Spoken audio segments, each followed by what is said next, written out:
So I'm just about to make pakoras, and these are the ingredients that I have. I have 2 medium onions, 2 small potatoes.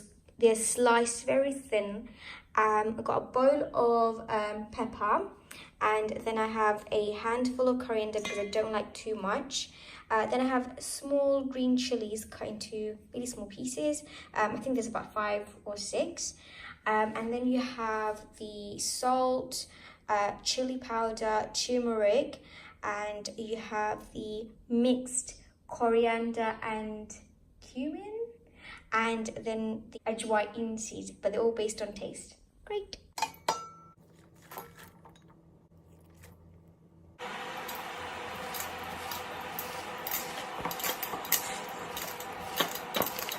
Which is the besan powder. I'm going to add it slowly and little by little so I can get the right texture.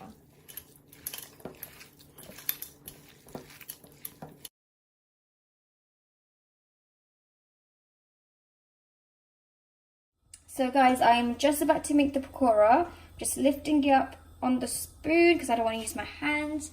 And on the hot oil, I'm just going to drop it in there. And I'm just going to do a couple.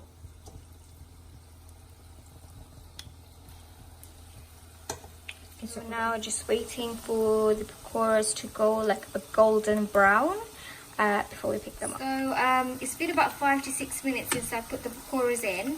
I'm just gonna flip the pakoras. As you can see, the colors are coming out nice and brown, just what we want. And obviously I'm flopping at the flippy floppings. Okay, so now as you can see, the color is so pretty and brown. It's definitely done. So I'm just going to put it in the plate.